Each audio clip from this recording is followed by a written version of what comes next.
I want this guy exposed. I want this guy to testify. You know who doesn't? The Democrats. It was odd that they were like, they're going to put him in danger. They're going to put him in danger. You're going to have blood on your hands. Really? Because every Republican wants his name out. They want him to testify. Excuse me, mob. But the good guys over here would like him to testify, to come out into the open, not because we need to know him so people can get him. That would be your side that would not want him to testify. You don't want him known because you don't want his record known. You don't want people to know that he was actually sent back to the Pentagon because he was one of the main leakers in the White House. You don't want anybody to know that he was one of the guys that had been scheming to try to get people to flip against Trump in the White House. You don't want anybody to know that. Donald Trump does. Republicans do. And that will come. Republicans need to be very clear. Protect this guy at all cost. If you watched, if you watched The Untouchables, this guy is the accountant. This guy's the accountant. The FBI would like the accountant to testify. Al Capone doesn't. Right. And you'd think that the Republicans would, of course, want that. They want this on record. And it's interesting because I think it will paint a parallel story, right? A story that shows the Democrats were up to no good. It shows that this has been a hit job since before he even won. But is it? So I guess the Democratic argument here, the media argument is, let's just say this comes out, and let's say you're right. Let's say they buy into your narrative here of this guy was out for Trump. I mean, we know Page and Strzok were out for Trump from the beginning, and they were looking for ways to do this. Let's just say this. Their argument, I think, would be, the end of the day, yes, they were out to get him. However, they got him. Right? Like Gary Hart said, go ahead, follow me around. Mm-hmm. And they followed him around. Mm-hmm. And then they saw him with the woman. Except that's the narrative the media wants you to buy. Right. But let me go play the Chuck Schumer audio again. Listen to what he says, this whistleblower confirmed. The calls to make public the whistleblower's identity are despicable. The whole purpose of the whistleblower law was to protect people when they had the courage to come forward. This whistleblower is obviously coming forward because he was so concerned about where President Trump was leading America. And every single... Wait a minute. That's not quid pro quo. He was concerned where this president was leading America. Mm-hmm. That's what the whistleblower testimony says. Mm-hmm. That's what the two ambassadors' testimony says. Yeah. It's not quid pro quo. Their testimony is he was changing policy in Ukraine, and it was going to be very dangerous. Right. They had what they believed was a legitimate disagreement with him on the policy. But in fact, they told him, I don't know if it was him, but they told the administration at least, that at least one of them said they'd quit immediately if they tried to change this policy. Yeah, well, go ahead. Right, the president of the United States still runs the State Department. Exactly. So what they are covering up is the fact that the State Department is its own deep state. It doesn't care what this president says. It's going to do what it wants to do. But that's not even the big thing they're hiding. They said the Democrats set up a way to use foreign intelligence, foreign operatives in Ukraine for their purposes. And that's not even enough. Because when you see what their purposes were in Ukraine and are in Ukraine, as designed by Barack Obama, Hillary Clinton, at the State Department level, that's when you have real trouble. Playing devil's advocate again here, is the defense essentially from the Trump administration that, yeah, we did these things, but they were justified because look, the State here's Department the thing. is acting irrationally. Quid pro quo happens all the time it happens in business. And Mulvaney was actually right when he was out there. He got beat up for that statement, but he was telling the truth. Yeah. It does happen. We have Joe Biden on tape doing it. Yes. He said, we're not going to give you $1 billion, and the president's already okayed this, unless you stop this investigation. That is exactly the opposite what Donald Trump did. Donald Trump said, we're not going to pay, and he didn't actually say this, but you can infer that he said this. We're going to stop paying you the $400 million, $600 million less than Joe Biden. We're going to stop paying you the $400 million until you do an investigation, because you have bad guys around in this order. You have bad guys around you. We think that the Ukrainians were helping the DNC throw the election and do ops on me. We think that your oligarchs are still in bed with these people. We think that you have bad people around you, and I can't do business with you if you still have those bad people around you. Oh, and by the way, would you also look into the Burisma thing?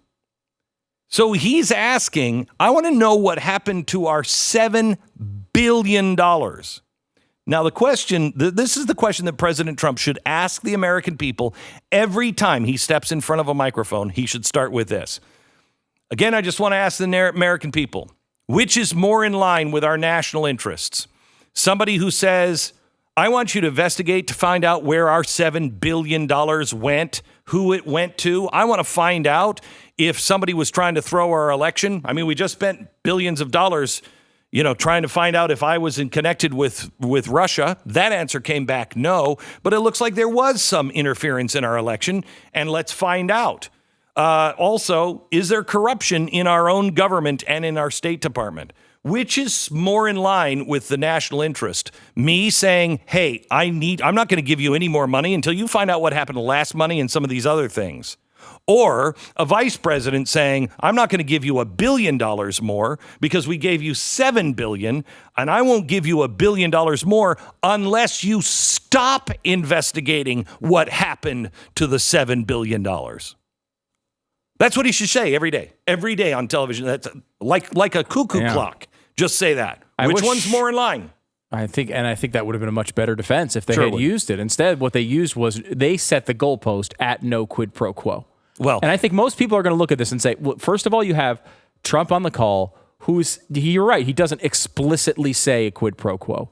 However, they now have people that Trump appointed, people who are donors to Trump, not just people who have been in the State Department for years and years and years and years, but people who are very close to Trump saying, well, yeah, we we basically understood this to be a quid pro quo, which I don't have a problem with, and neither does anyone on the Biden situation. If you had a problem with Ukrainian corruption and you actually believed it was really important, we shouldn't be giving them money unless they get that stuff cleared out.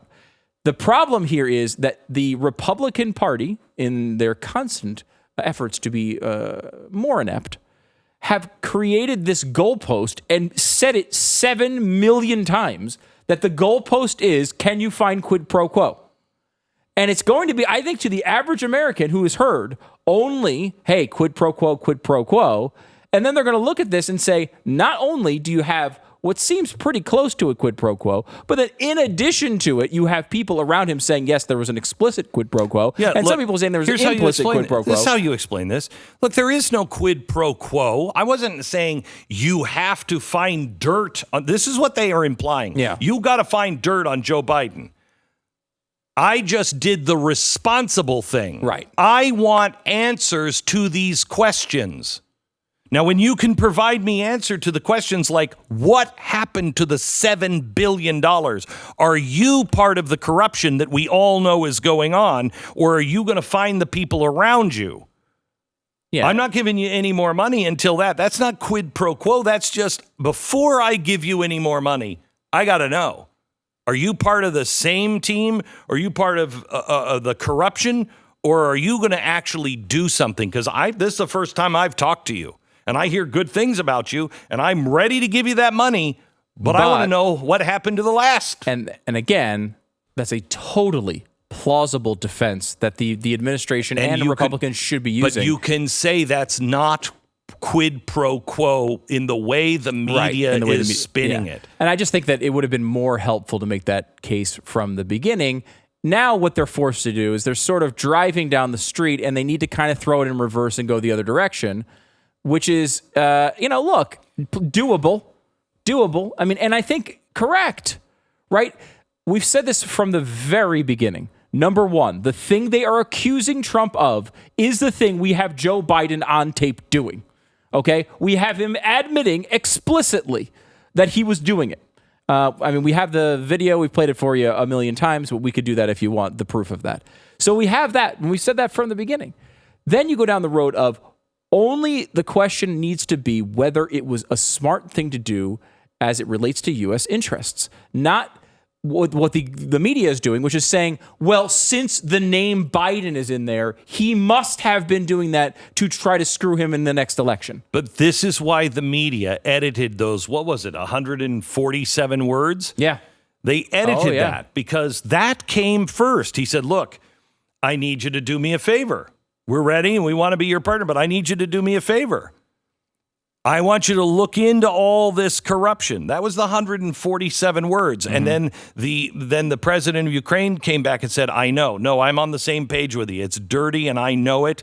And we're working in the same direction. Great. Oh, by the way, could you also look into the Hunter Biden thing with Burisma? They had to edit all of that stuff out. Right. Because that's the quid pro quo that Trump is defending himself against. There was no quid pro quo. Find dirt on my opponent, and I'll give you the money. Yeah, it was like, find the truth on this topic that no one will touch. Right. And the more, and by he can the way, describe that it that also way, includes Burisma, and it includes our own media in the United States. It's not just a Ukrainian problem here. Exactly right. Exactly right. And I think explaining it that way to the American people, I think that is an understandable story. You don't have to get into every single person who's in Ukraine and every single political actor and every single group. That does get confusing. But you can. You can, and you've done it. But you did it over multiple hours and multiple specials. You can catch those at blazetv.com, promo code Glenn. The point, though, is he might not be able to give that elevator pitch every single day to the American people like you have the freedom to do.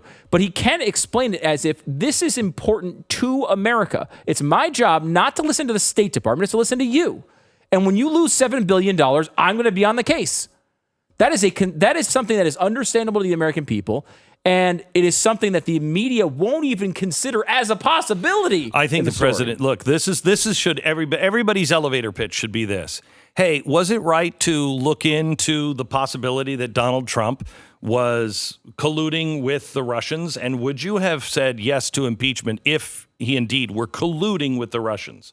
The answer to that for everyone should be yes. Sure. It's important that we find out what the Russians were doing. And is our government in bed with the Russians trying to throw an election? If so, impeach the man. Well, we did the investigation because we all felt that that was important. Well, it comes back. He didn't do that. So why aren't we now looking at exactly the same thing, but happening in Ukraine with evidence and people who have already been convicted for meddling in our campaign at the behest of the DNC and Hillary Clinton? And are on tape discussing it. Right. I mean, look, you either are consistent or you're not. You're either for finding out what really happened in our election or you're not. And what's more responsible? Somebody who says, I want you to check into that and I want an answer of where our $7 billion went. That's not chump change. That's $7 billion. What happened to that money? I'm not going to give you another dime until you find out. That's in the national interest. That's all the president needs to say. And he should say it, he should rehearse it, and he should say it every single day. First thing he says out of his mouth every single day.